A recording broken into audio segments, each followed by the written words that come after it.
My name is Vince Carter, and welcome to the VC3 podcast. Today, we're going to be discussing the fifth core element of fascism, strict control over society. Strict control over society is a defining feature of authoritarian and fascist systems. Rather than relying solely on coercion, these regimes seek to shape how people think, speak, work, worship, and create, ensuring that social life aligns with the interests of the state, the ruling party, and the leader. This control is exercised through direct influence over education, media, religion, and the arts, where independent expression is replaced with ideological conformity. Cultural and intellectual life is permitted only so long as it reinforces loyalty to the regime. While private property and markets may continue to exist, economic activity is ultimately subordinated to state direction, limiting true independence. At the same time, labor organizations are weakened or absorbed into state-controlled bodies, strikes are restricted or banned, and the workforce is disciplined to serve national or regime priorities. Taken together, these measures do not eliminate society outright, but reshape it, narrowing the space for independent thought, economic autonomy, and collective action, while preserving the appearance of normal social life under tight political control. One of the best examples of this is the modern day's People's Republic of China, PRC, controlled by the Chinese Communist Party, the CCP. While not a fascist regime, modern China under the CCP represents one of the most comprehensive examples of state control over society. Every major institution, education, religion, media, and even private business operates under the party's direction. In 1991, following the Tiananmen Square massacre, which we'll come back to, the CCP launched the Patriotic Education Campaign, a deliberate effort to rewrite history through schools and museums. Textbooks were redesigned to portray the CCP as China's heroic savior, while museums were overhauled to reinforce the narrative with state-approved exhibits. The West, and America in particular, was recast as a hostile foreign threat, an enemy against whom Chinese citizens must remain united behind the party. Anything that cast the CCP in a negative light was quietly erased. In 2021, the government made Xi Jinping thought mandatory across all levels of education, from kindergarten to university, ensuring ideological conformity from childhood. Professors, textbooks, and school boards must align with party doctrine. And in some schools, classroom cameras monitor both teachers and students to ensure compliance. Religion is also tightly controlled. Only 5 state-approved faiths are allowed, each overseen by a patriotic association loyal to the CCP. Churches and temples that operate outside of the system are frequently raided or even demolished. Chinese officials have removed thousands of unregistered Christian churches and other religions in the name of Sinicization or the good of the state. The CCP exerts similar dominance over information. China's Great Firewall blocks or filters all online content not approved by the party, erasing politically sensitive topics such as the Tiananmen Square massacre, where Chinese military forces used lethal force against Chinese civilians protesting for freedoms and rights that we enjoy here in the West. Nearly all major media outlets are state-owned and receive weekly directives dictating what stories to promote or suppress. According to Freedom House, China ranks the lowest in the world for internet and press freedom. Economically,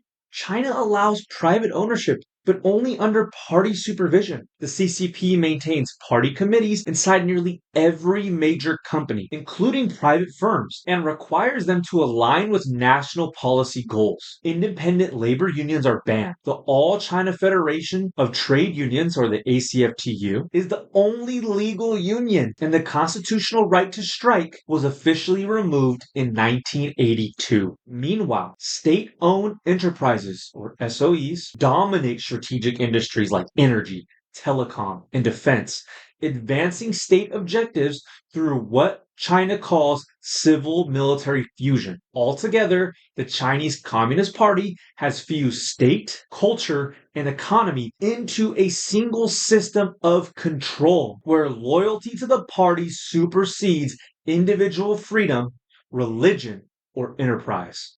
The first subsection of this element of fascism we'll examine is control over education, media, religion, and art to serve and reinforce the regime's ideology. The first example we'll discuss is how the Trump administration has increased federal control over ideology, culture, and history. The Trump administration has moved aggressively to reshape American culture, higher education, and national memory using federal power. First, the executive order ending illegal discrimination and restoring merit based opportunity directs federal agencies to pressure universities to eliminate DEI programs in what the administration calls ideological or political training, with the threat of investigations and loss of federal funding if they don't fall in line with the administration. At the same time, President Trump has moved to assert unprecedented control over U.S. major cultural institutions. President Trump removed sitting board members of the John F. Kennedy Center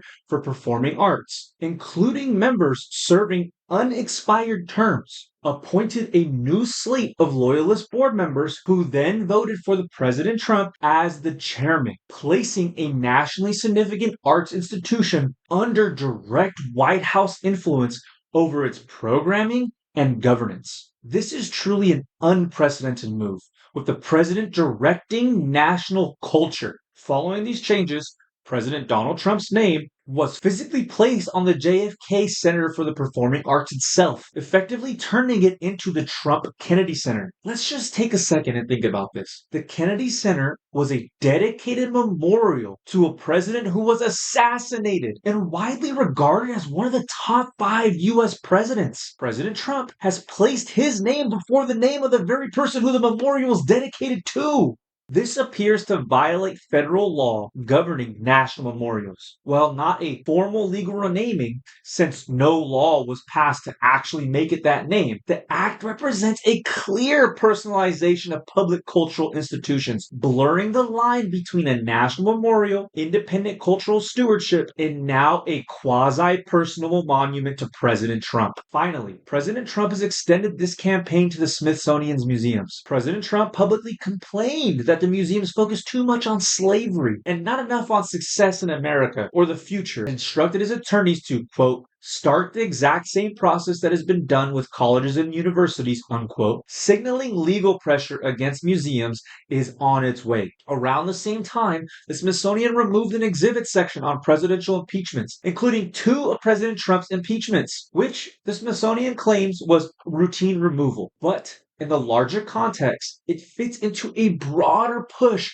for control of how our national history is preserved. Experts warn that these actions give the federal government unprecedented leverage over how Americans learn, think, and remember our own history. Universities, cultural institutions, and museums are meant to operate independently from political power. When the executive branch can threaten funding, remove leadership, or impose legal pressure to enforce ideological conformity, academic freedom, and cultural independence erode. Over time, this shifts culture from reflecting society to reflecting the preferences of those in power. More broadly, controlling education and national memory is about shaping future political reality. When a government begins influencing which ideas are acceptable on campuses and which parts of history are emphasized or minimized, it gains power over how future generations understand their country. This is not about any single program or exhibit. It's about using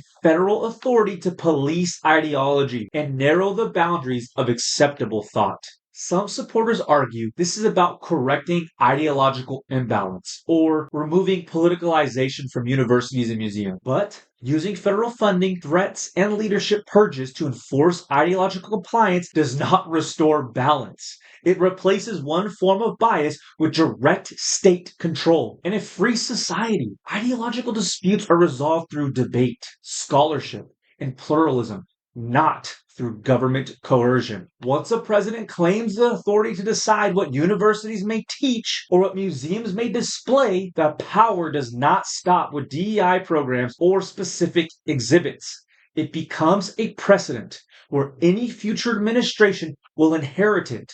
Then the truth and our history will be defined by who holds office in the White House, not by facts. And if this were truly about addressing ideological imbalances, why threaten legal action instead of asking Congress to create an independent historical commission made up of professional historians to assess whether a problem even exists? Why jump straight to enforcement based solely on the president's personal opinion, on a single man's personal opinion? The next example we'll discuss are the new federal restrictions on science communication. In 2025, the Trump administration imposed new rules requiring federal scientists and researchers to route public communications, including data releases, climate assessments, and press statements through political appointees before publication. Scientists were restricted from speaking to the media, collaborating with outside researchers, or presenting findings publicly without prior approval. Although some of these restrictions were laterally partially rolled back, political screening of scientific communication remains in place across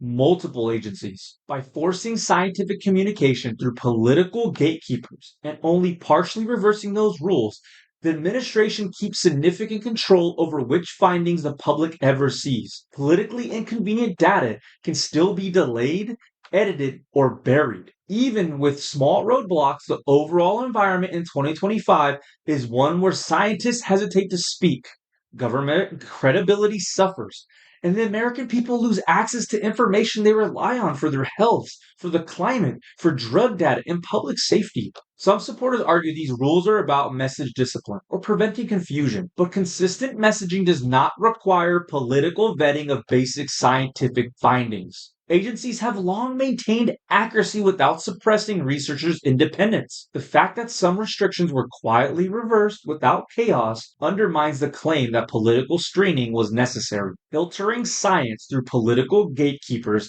does not improve accuracy. It controls which facts the public is allowed to see. The next example that fits in this category, but we have already discussed it, is the crackdown on the freedom of the press at the Pentagon. Subsection scoring. Education, media, religion, and the arts remain largely independent and pluralistic, but there is increasing evidence of political pressure and attempts to assert federal influence over these institutions. While these efforts are still early and uneven, their scope and frequency are growing. Accordingly, this subsection is scored as emergent. The next subsection in this element of fascism we'll discuss is cultural and intellectual expression aligned with loyalty to the leader or party. While this subsection may sound similar to the previous one, it focuses specifically on outward expressions of loyalty to the leader or ruling party.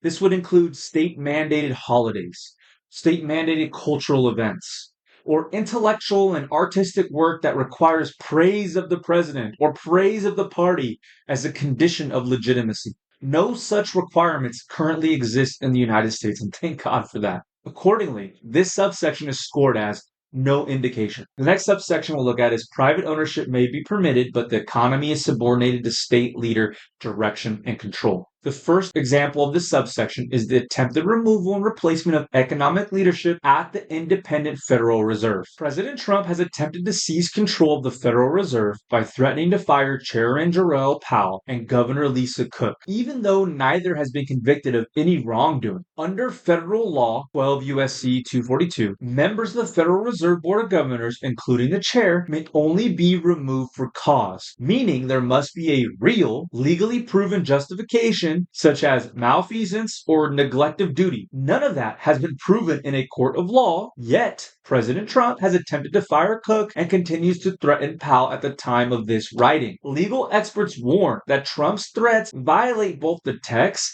and the purpose of the Federal Reserve Act, which was deliberately designed to shield the Federal Reserve from political interference. This is an unprecedented attempt to bring an independent institution under direct White House control, something no modern president has ever tried to do. The Federal Reserve is independent for a reason. Congress controls the power of the purse in order to guard against any president being able to dictate monetary policy or manipulate interest rates to help himself politically or financially. In Federalist Paper number 58, James Madison specifically wrote, "The power over the purse may in fact be regarded as the most complete and effectual weapon with which any constitution can arm the immediate representatives of the people, Congress. If the White House can fire the Fed chair anytime they didn't like a decision decision, our entire economy would be driven by election cycles, political pressure, and whoever sits in the Oval Office. Politicizing the Fed destroys stability. It undermines global trust in the U.S. financial system, rattles markets,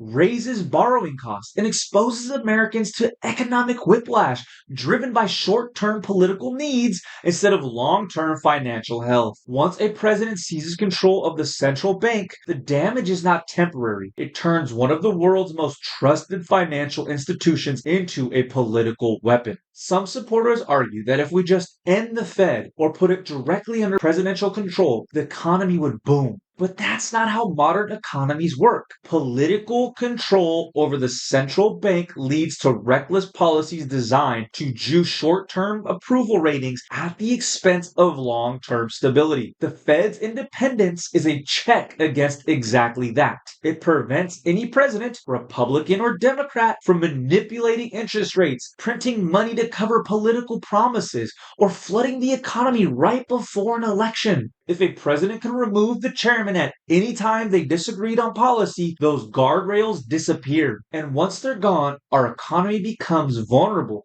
to the same instability and corruption we see in countries where the central bank answers directly to the ruling party. The Federal Reserve's independence isn't a bureaucratic technicality. It's a safeguard that protects every American from political abuse of the economy. Giving any politician direct control over the Fed is one of the worst ideas imaginable. If reform is needed, we should be talking about changes that strengthen accountability, transparency, not reforms that undermine independence and put the economy at the mercy of party politics. The next example in this section is the president seizing the control over the tariff power. Legal and constitutional experts, including Senator Rand Paul, argue that President Trump has almost certainly exceeded his presidential authority by using emergency powers to impose a global tariff regime. The U.S. Court of International Trade ruled that Trump lacked legal authority under the International Emergency Economic Powers Act, IEPA, to impose these tariffs. The U.S. Court of Appeals for the Federal Circuit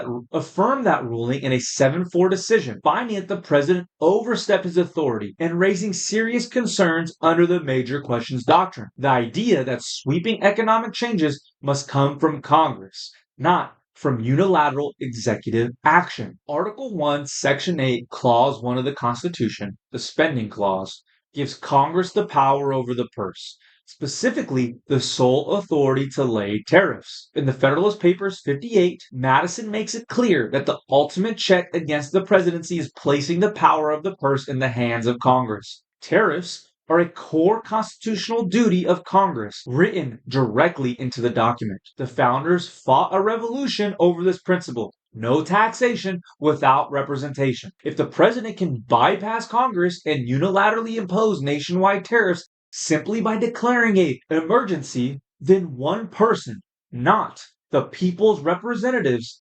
decides who gets taxed and how much. That destroys the balance of power the Constitution was designed to protect. Allowing a president to seize the tariff power doesn't just bend the constitutional structure, it rewrites it completely. It hands the most fundamental taxing authority in the country to a single individual, erasing the very representation the American Revolution was fought over. Some people may argue that the president should have broad authority to impose tariffs because other countries are taking advantage of us, or because Congress moves too slowly. But that argument ignores the most basic fact of our constitutional design. Tariffs are taxes. And under the Constitution, only Congress can levy taxes on the American people. If a president can unilaterally impose emergency tariffs by declaring an emergency, then any president, Republican or Democrat, can suddenly raise taxes on every American worker, consumer, and businessman without a single vote in Congress. That's not strength, that's not efficient, that's taxation without representation. We don't strengthen America by breaking the Constitution. We don't fix congressional gridlock by letting one man rule by emergency decree. The whole point of our system is that no president, no matter who they are, can unilaterally tax the American people. Subsection scoring. Political pressure on private actors and independent institutions, along with the use of unilateral executive policy, is evident and increasing. These actions signal an effort to shape market behavior through influence rather than formal control. However, markets remain decentralized and private ownership has not been subordinated to the federal government or placed under direct control of the White House. Because these dynamics reflect an early stage pressure by the federal government rather than full economic control, this indicator scored as emergent. The next subsection in this category is unions abolished, merged into state bodies, strikes banned, and workforce militarized. This one is simple.